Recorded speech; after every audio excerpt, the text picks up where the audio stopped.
कहते हैं जीवन एक गाड़ी की तरह है जिसमें अगर संतुलन बना रहे तो जीवन में खुशियां ही खुशियां। पर कभी ना कभी ऐसे मौके आते हैं कि ये गाड़ी आउट ऑफ कंट्रोल हो ही जाती है। करियर ठीक चल रहा होता है तो रिलेशनशिप्स में गड़बड़ हो जाती है। हेल्थ ठीक होती है लेकिन लाइफ से खुशियां गायब हो जाती हैं। अगर आपने भी ये डिसबैलेंस महसूस किया है and you want to bring back the joy in your life, तो आज का एपिसोड है आपके लिए। दोस्तों, मैं हूं Nidhi, welcome back to the channel. और आज के एपिसोड में मैं आपके लिए लेकर आई हूं वो किताब जो आपकी आत्मा, आपकी सोल के लिए एक जीपीएस ट्रैकर बन सकती है। मतलब a book that can guide you to your destination. The book I'm talking about is Life's Amazing Secrets by गौर गोपाल दास जी। ये बुक एक रियल लाइफ कॉन्वर्जेशन के अराउंड लिखी गई है बिटवीन ऑथर गौर गोपाल दास और उनके फ्रेंड हैरी, जिनकी लाइफ बाहर से परफेक्ट दिखती थी पर अंदर से he was confused and feeling lost. While navigating through Mumbai's horrendous traffic, Gaur Gopal Das and his young and wealthy friend Harry they get talking, और इस कॉन्वर्जेशन के दौरान वो लाइफ के सबसे गहरे लेसन्स जो कि सक्सेस, रिलेशनशिप्स, हैप्पीनेस, स्पिरिचुअलिटी से जुड़े हैं उन्हें एक्सप्लेन करते हैं।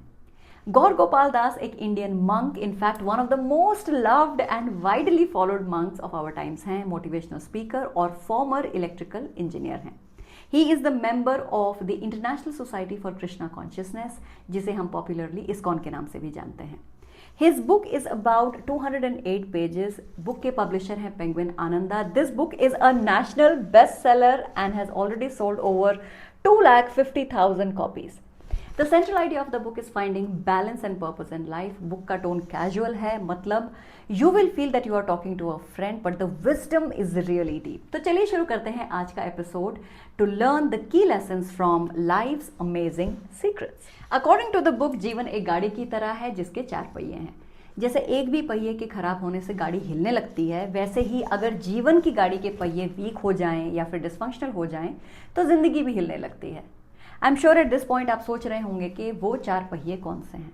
हमारे जीवन के वो 4 पहिए जो संतुलन बनाए रखने के लिए बहुत ज़रूरी हैं, वो है पर्सनल लाइफ और इनर हैप्पीनेस, हमारे रिलेशनशिप्स, हमारी work life and our social contribution. सबसे पहले बात करते हैं व्हील नंबर 1 यानी कि हैप्पीनेस की। मुझे नहीं लगता कि दुनिया में ऐसा कोई भी इंसान होगा जिसे खुशियाँ नहीं चाहिए। अमीर हो या गरीब, सक्सेसफुल हो या स्ट्रगलिंग, इंडिया में रहता हो या किसी फॉरेन कंट्री में, एवरीबॉडी इज सीकिंग हैप्पीनेस। लेकिन खुशियाँ कोई खरीदने की या फिर छीनने की चीज़ नहीं है। अगर अंतर्मन अशांत है तो बाहरी खुशियाँ किसी काम की नहीं होती। क्या गारंटी है कि अगर आपको आपका ड्रीम जॉब मिल भी जाए तो आपको खुशियाँ भी मिल जाएंगी, खासकर वो खुशियाँ जिन्हें आप ढूंढ रहे हैं। So essence of the book is to help the readers understand कि हैप्पीनेस एक माइंडसेट है जो बाहरी या फिर मटेरियलिस्टिक चीज़ों से नहीं मिलती। कुछ लोग नमक रोटी खा के भी खुश रह लेते हैं और कुछ लोगों को मखमल के बिस्तर पर भी नींद नहीं आती। तो खुशी पाने के लिए खुशियों के पीछे दौड़ना बंद करके आपकी लाइफ में जो है उसके लिए खुश रहना सीखना होगा। Now we all know that this is easier said than done, क्योंकि ये एक्नॉलेज करना कि लाइफ ने हमें क्या क्या अच्छा दिया है ऑन अ पॉजिटिव नोट, ये सबके बस की बात नहीं है।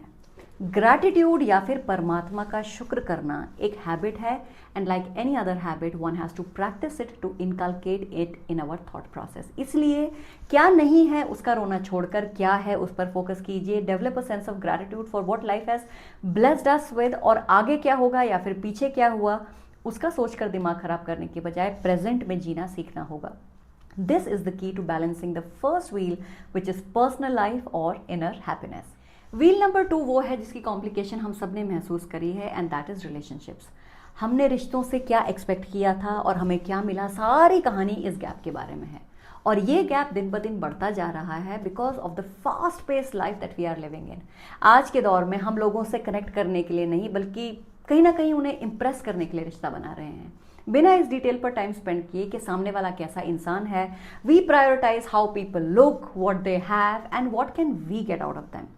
इसीलिए जब हम सुपरफिशियल पैरामीटर्स के बेस पर रिश्ते जोड़ते हैं तो उन रिश्तों की उम्र ज़्यादा नहीं होती। ना जाने क्यों हम ये बात भूल गए कि रिस्पेक्ट, अंडरस्टैंडिंग, एम्पैथी किसी भी स्ट्रॉन्ग रिश्ते की नींव होते हैं। अगर इस सेकंड व्हील यानी कि रिलेशनशिप के पहिए को बैलेंस में लाना है तो इंटरेस्टिंग नहीं, आपको इंटरेस्टेड बनना होगा। आज के समय में हम सब कहीं ना कहीं किसी न किसी फॉर्म में अपने काम की वैल्यू निकालते हैं from the money we earn. ऐसे कितने लोगों को आप, मैं, हम दोनों जानते हैं जो कि अपनी नौकरी में फंसे हुए हैं, they struggle every day to work, कोई मोटिवेशन नहीं है, इंटरेस्ट नहीं है, वर्क एनवायरनमेंट भी टॉक्सिक है, लेकिन वो लोग वो जॉब वो काम नहीं छोड़ रहे because it is high paying. कहाँ गए वो दिन जब लोग इस बात की गहराई को समझते थे कि काम सिर्फ एक पैसा कमाने का जरिया नहीं है, एक पर्पस भी हो सकता है। अपने काम से डेली स्ट्रगल करने की बजाय, ऑफिस पॉलिटिक्स की वजह से अपना बीपी बढ़ाने की बजाय, बच्चों के एनुअल डे पर ना जा पाना क्योंकि बॉस की बीवी का बर्थडे सेलिब्रेशन ज़रूरी था, इसकी बजाय क्यों ना थोड़ा समय इस बात पर लगाया जाए कि वो कौन सा काम है जिसमें मुझे बर्डन नहीं बल्कि एक सेंस ऑफ पर्पस महसूस होता है। जिस दिन आपको अपना पर्पस और उससे रिलेटेड काम मिल गया, उस दिन आपको काम नहीं लगेगा। Every day every moment will be filled with Joy. या तो ये कीजिए, or else make peace with the work choices that you have made and change your perception from negative to positive. Success और पैसा automatically आ जाएगा। And this will also align the third wheel of your life, which is work life. चौथा और मेरे हिसाब से सबसे underestimated wheel है the wheel of social contribution. Her community, her religion सिखाता है to keep some percentage of our earnings aside for social contribution. Now you may debate saying कि मैं अपना hard earned money किसी और को क्यों दे दूँ? If you are thinking on these lines, it only means that you have not experienced the power of social contribution and the impact it has on one's life.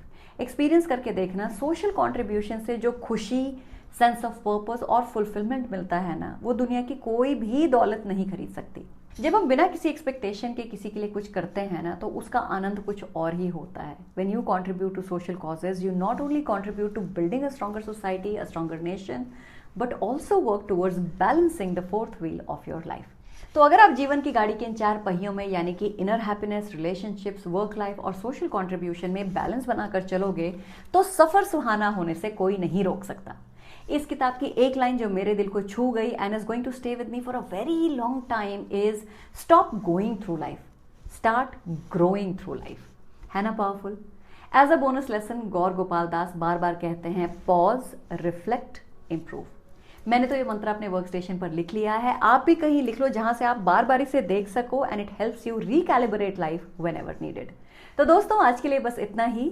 अगर आप 20 से 30 साल की उम्र के बीच हैं and you are confused about what to do in your life, या आप एक सक्सेसफुल प्रोफेशनल हैं पर इतनी सक्सेस के बावजूद भी अंदर से खालीपन महसूस करते हैं, या फिर आप अपने रिश्तों और खुशियों में बैलेंस लाना चाहते हैं, तो इस किताब को ज़रूर पढ़िए। Like I always say, this episode is not an alternative to reading the book. तो चाहे फिजिकल फॉर्मेट में या डिजिटल फॉर्मेट में इस किताब को पढ़िए, सुनिए और अपने एक्सपीरियंस, अपनी इंटेलिजेंस के बेस पर इस बुक से अपने लिए की लेसन्स फिल्टर आउट कीजिए। अगर आपको ये बुक समरी पसंद आई तो इस वीडियो को लाइक कीजिए, चैनल को सब्सक्राइब कीजिए और ये वीडियो शेयर कीजिए अपने उन फ्रेंड्स और फैमिली मेंबर्स के साथ who are searching for balance in their life. So that is all for today. मिलते हैं अगली बार एक नई किताब के साथ। तब तक अपनी हैबिट्स का ध्यान रखिए, लाइफ में थोड़ा सा डीप लेवल पर जाकर सोचना शुरू कीजिए और सपने देखना बिल्कुल मत छोड़िए।